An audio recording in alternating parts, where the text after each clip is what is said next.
Portland Bureau of Transportation wants to make riding your bike all year long a lot easier and more fun. Their program, Ride Through the Seasons, encourages you to try out cycling year-round through a series of group rides and skill-building workshops. In addition to all that, they're also hosting a month-long Rainy Rider photo contest in November, with chances to win some awesome prizes. To learn more and get involved, text BIKE to 888-520-0526 or visit portland.gov/ride seasons. That's portland.gov/ride seasons.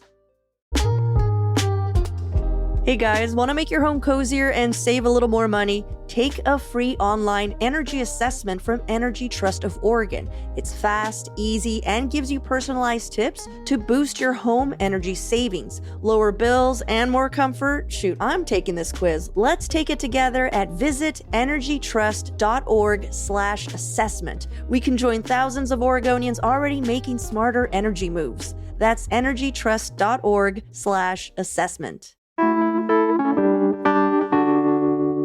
Today on CityCast Portland, we're talking about the Ninth Circuit Court's ruling in favor of the Trump administration and what that means immediately for our city. Plus, we're digging into our mailbag and hearing from you, our listeners. Joining me in our midweek roundup is our very own executive producer, John Notarianni. It's Wednesday, October 22nd. I'm Claudia Meza, and this is what Portland's talking about.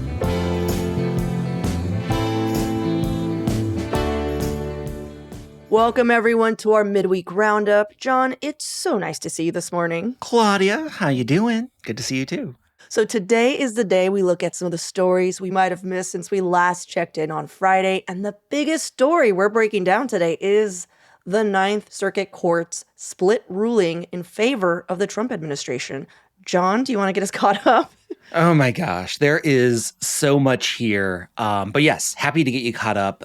Leaning very heavily on the amazing reporting from Maxine Bernstein at the Oregonian, as well as her colleague Amy Green, really doing a lot of work breaking down just what happened. So on Monday, we finally heard from the Ninth Circuit Court of Appeals.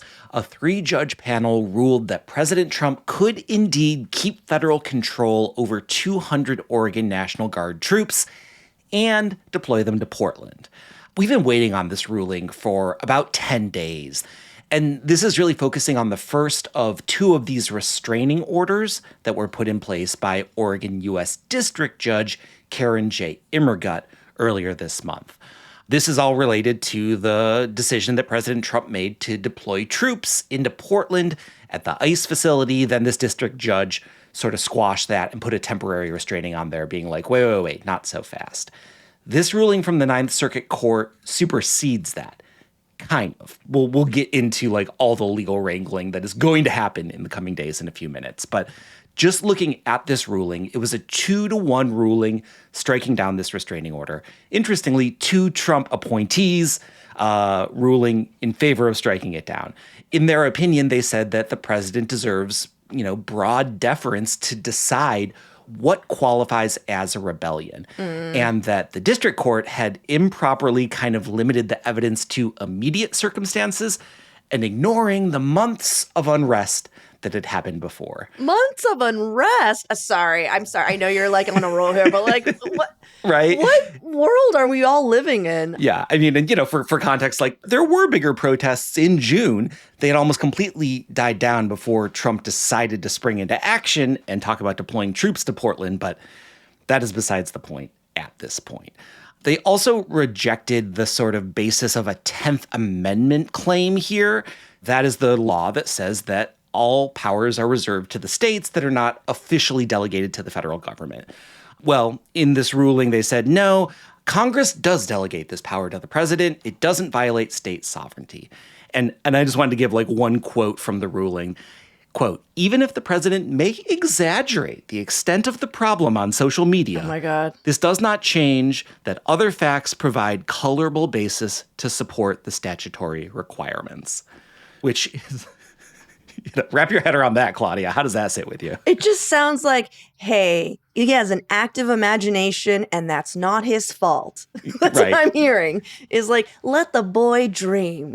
Like, what the fuck? The one dissenting voice on this was Judge Susan P. Graber. She basically said that the law requires a current inability to enforce the law be demonstrated, which has not been happened here, not a generalized concern based on past events. But that's where we are. This ruling has come down, and there's a lot more that is going to come. Obviously, everybody's like, okay, what happens now? I think there was at one point a belief that as soon as this ruling came down, there was immediately going to be troops in the streets in Portland. That is not the case. There's two big things sort of standing in the way right now. One, Judge Immergut had put in a second restraining order that is a broader restraining order, and there is another appeal coming from the Ninth Circuit. So I'll break both of these things down. This ruling is based on the first restraining order specifically focused on troops from Oregon. Judge Immergut also did a second broader restraining order preventing any troops from coming into the city. Well, the U.S. Justice Department did reach out late on Monday asking Judge Immergut to sort of lift this second broader restraining order as well. We, as of Tuesday morning, when we're taping, don't know what's happening there. Immergut had said that the city and state are going to have 24 hours to respond to something like this, but then Trump's lawyers are like, could you just speed this along? We're busy here. So we're sort of in a holding pattern there. The other thing that's holding this up is an en banc procedure. Are you ready for me to get deep into some legally jargony shit, Claudia? Did you say Ed Bonk? En banc. En banc. Oh, en banc. LBANC. En banc. French. Can I tell you that when you said en banc, I thought of that Doji, the dog meme, getting bonked. Do you know what I'm talking about? I don't know what you're talking about. It's the horny police. Whenever anyone leaves a really comment on a woman's social media, someone comes and puts this meme and it's a dog getting bonked and being like, stop it. Yeah. And it says bonk. I can see a correlation here. This is sort of too horny for troops, maybe. Stop it. That's sort of what an en banc motion does. So let me break this down. There are 29 active judges on this court, and this ruling came from 3 of them. So an en banc hearing would push this appeal beyond a larger group of judges, the Chief Circuit Judge and 10 randomly selected judges. So that's 11 instead of 3. It's basically a chance for the court to be like, wait, I think we got this wrong. We got to have the rest of our buddies weigh in on it. Right. So that process is already in motion. In order for the hearing to even happen, a majority of the active judges need to approve it, and that is in motion. They have until the end of Wednesday to sort of put in their arguments on whether this en banc hearing should even go into effect. That does mean that troops are prevented from coming until that decision is made. Which could take as long as... trying to figure out the timeline on this stuff is conceivably that this decision could be struck down Wednesday night. We could see troops in Thursday morning. It's just really, really hard to say. We sort of have to watch for these next few dominoes to fall, and even getting back to the second restraining order, I guess conceivably Judge Immergut could just be like, screw you and leave it in place. But then there would immediately be another legal challenge, So it does feel like the soonest that we could see troops in our streets would be later this week. And once these dominoes begin to fall, it can happen really, really quickly. There are still 200 Oregon National Guard members stationed at Camp Rylea outside of Astoria. There are California National Guard members at a base in Clackamas County, right? So they're, within a couple hours could hop into their little military Humvees and be in the streets of Portland protecting the ICE facility. But, Governor Kotek said on Monday, this all remains in limbo. And the Oregonian talked to a bunch of different agencies, the Department of Defense, DHS, ICE. They're all keeping their mouths closed as of Tuesday morning. They're not saying anything about when these deployments are going to happen. Wow. So, are the troops even getting paid right now? I'm wondering. I don't think so because of the federal government shutdown. That's what I'm this is such a shit show. I'm laughing because it's such a shit show. Well, I still have more questions aside from like how And I soon we have can see troops. Yeah. next to no answers, but I'll do my best. Because I'm still thinking like, wait, so if they do come in, is it a 60-day clock at that point? Because remember, it was always supposed to be for only 60 days. Yeah. So I wonder about that. But let's take a quick break here. And when we come back, I actually have some reactions from local leaders in our community I wanted to share.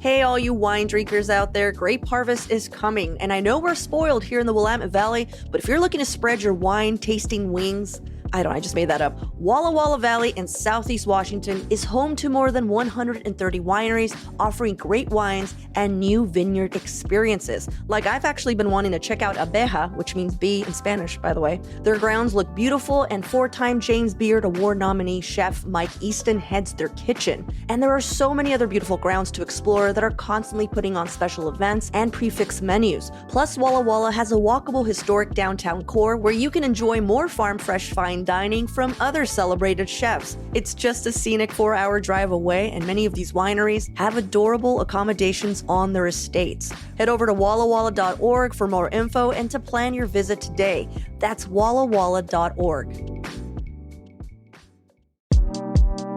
If you're a home DIYer like me, you might have a few leftover paint cans gathering dust in your basement. Or maybe your house already came with a bunch of them like mine did. So I'm happy to share that Paint Care makes recycling your leftover paint, stain, and varnish simple and easy with convenient drop-off locations as close as your local hardware store. Paint Care has 3 simple rules for painting smarter. 1, buy the right amount of paint for the job. 2, use up leftover paint. And 3, recycle the rest. If you visit paintcare.org/3simplerules, you'll find tips on how to do all 3. Buying the right amount of paint for your project, exploring DIY ideas for how to use up leftover paint, and also just look up the nearest drop-off site in your neighborhood. Paint Care is all about keeping it simple for Oregonians. So as soon as the ruling was shared, Mayor Keith Wilson, Governor Tina Kotek, Attorney General Dan Rayfield, and the Portland City Council issued a joint response to the ruling. And I wanted to share some highlights because I found them really interesting. So I wanted to share what Mayor Wilson wrote specifically because his statement was more of like the epigraph for the rest of the statements. And so he wrote, Portland stands for democracy, dignity, and the right to peacefully protest. Our focus is simple and unchanging. We demand transparency, accountability, and community-led solutions, not troops in our streets. Our National Guard members are our neighbors, co-workers, and loved ones, and they deserve better than this unnecessary, unwanted deployment. We will not stand by while federal agencies sidestep local authority. Our legal team, working with the Oregon Department of Justice, will use every lawful tool to prevent this overreach. I call on federal decision makers to stop these deployments, honor local governance, and partner with us on real public safety solutions that respect civil rights and protect our community. And that is pretty much echoed through the rest of the statements, but Governor Kotek did double down that Oregon remains united against this unwanted and unneeded military intervention in our state, and also that she's been repeatedly asking the Trump administration to share with the public what mission he expects National Guard members to complete here in Portland, but that they've remained silent. So she's trying to get accountability. She's trying to get answers of like, okay, so what are we doing here? Mm-hmm. An attorney, this is one that I was like, maybe they should have skipped him. But Attorney General Dan Rayfield is assuring us that legally, with the en banc and all that, they're working on this. And for us to, and this is a direct quote, retain faith in our judicial system for just a little while longer.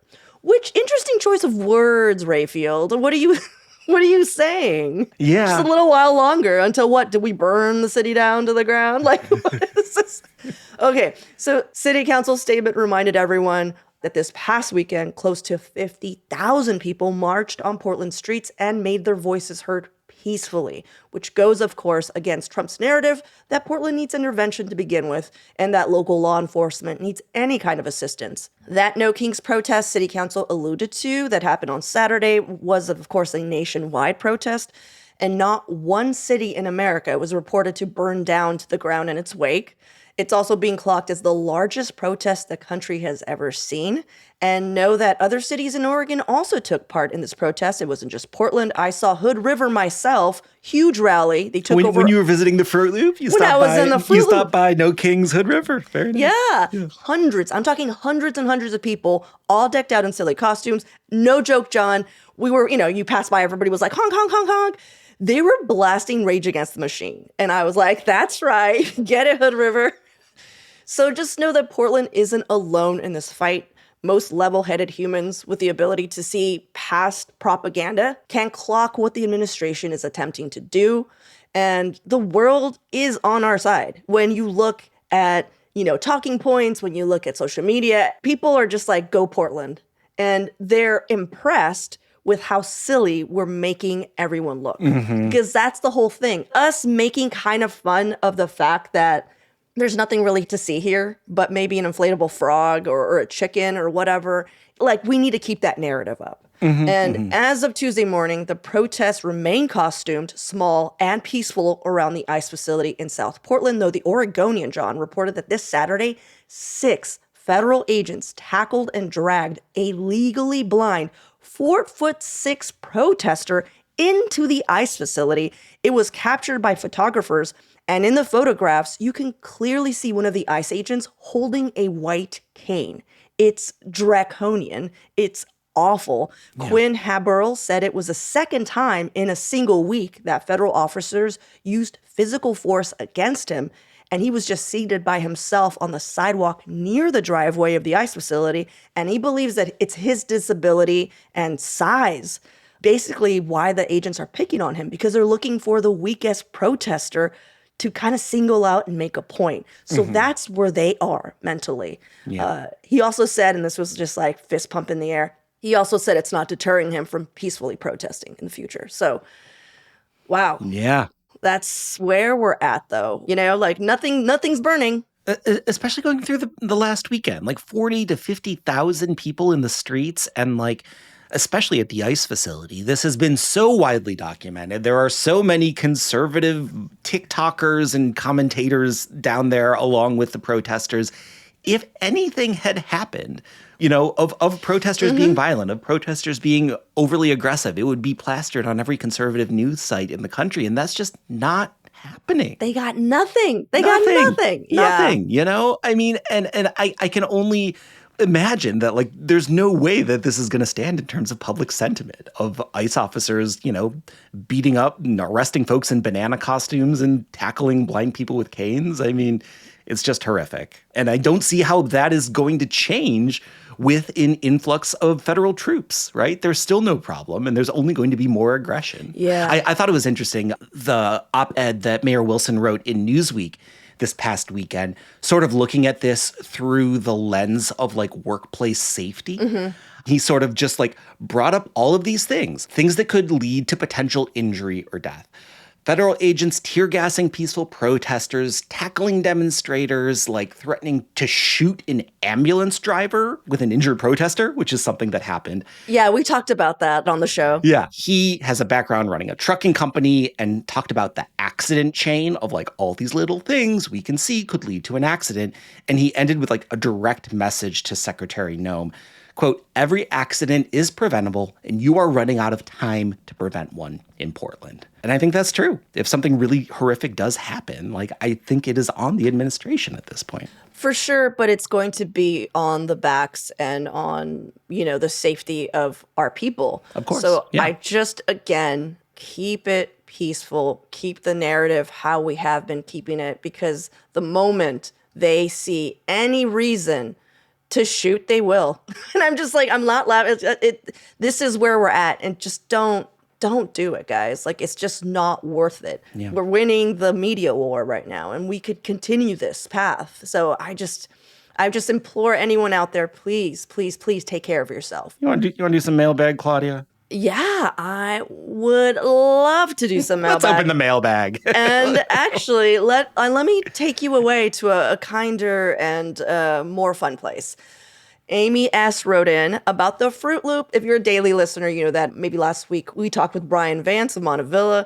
He happens to be some sort of Hood River Fruit Loop genius, and he mapped out a pretty cool route, which actually I did this Saturday, and I'm going to attest, it was awesome. I've been telling everyone, you got to do the Fruit Loop. It's great. So Amy S. wrote in, hey, I was just out at the Fruit Loop last Monday, and while it's a bit off the typical path, a good place worth mentioning is the restaurant at Cooper Spur Resort, the Crooked Tree. Especially right now, the fall foliage along the drive is amazing, and the menu is pretty damned upscale for the location. And then she wrote in parentheses, not to suggest the location isn't. They mostly serve local wine, beer, and cider too. I highly recommend adding it to the list. Nice. So Thank you, Amy. So much beautiful stuff to see out there. Shout out to our Hey Portland newsletter. Yesterday put out a great list of some places to see the fall leaves changing as well. So if you're looking to get outside and breathe a big exhale of relief, check that out as well. Yeah. Well, I've got one that was in response to a request for a soccer pickup game recommendation. This is from Andrew G. He said, I was listening to the morning show and fellow listener Mason asked about casual outdoor soccer pickup games. I have an answer. Queer soccer for the tentatively fit. I love Brilliant it. name. Super casual, welcoming, and beginner friendly. More information can be found in their meetup group. So there you go. I mean, that's just awesome. nailing the demographic of like 70% of Portland. And I just also want to point out that when he wrote meetup group, it's Meetup. That's the website you go to. It's Meetup, one word. I also have a response to an older episode from back way in September about Portland Street Response. We had some people from Portland Street Response come on the show, tell us a bit about what was going on. And Rebecca C. wrote in, hey, CityCast team, I wanted to reach out and say hi. I'm a clinician on Portland's other mental health crisis response service, Project Respond. It's part of Cascadia Health. I really wanted to reach out and share more info about the team since there wasn't a very thorough explanation provided on the episode. And the reason for that, you guys, is because it was about Portland Street Response. But she continues, and I think that greater publicity would be very helpful for our community. Project Respond is a 24/7 crisis response service that responds to mental health and substance use related situations in both public and private settings. PR clinicians are also able to place custody holds and voluntary hospitalizations on individuals in immediate risk. We regularly respond to high acuity, high risk situations, but we're not limited to that. For example, we may be called to check in on someone who may be displaying concerning, though not necessarily disruptive behaviors. Portland Street Response is great, but it's important that community members know that they are not the only option for crisis response in Portland.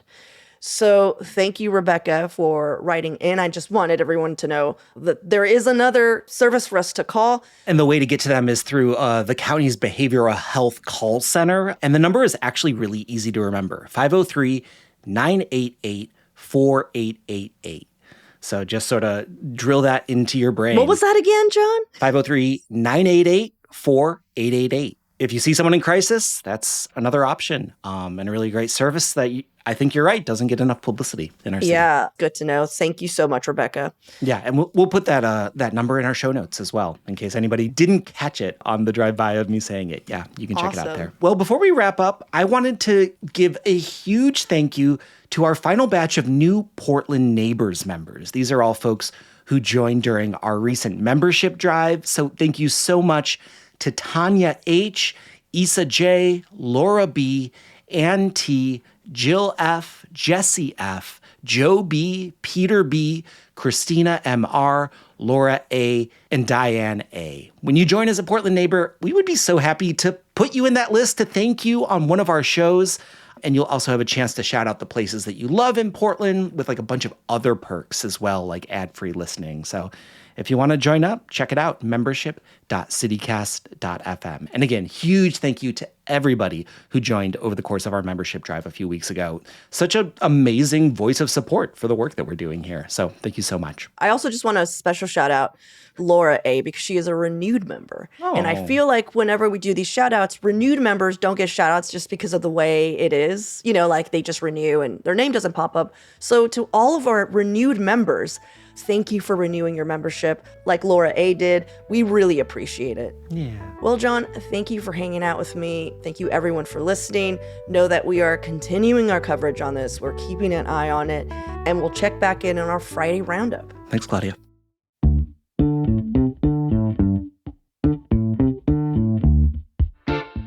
That's all for today here on CityCast Portland. Thank you so much for listening. If you enjoyed the show, share it with a friend or rate and leave us a good review. It really helps us out.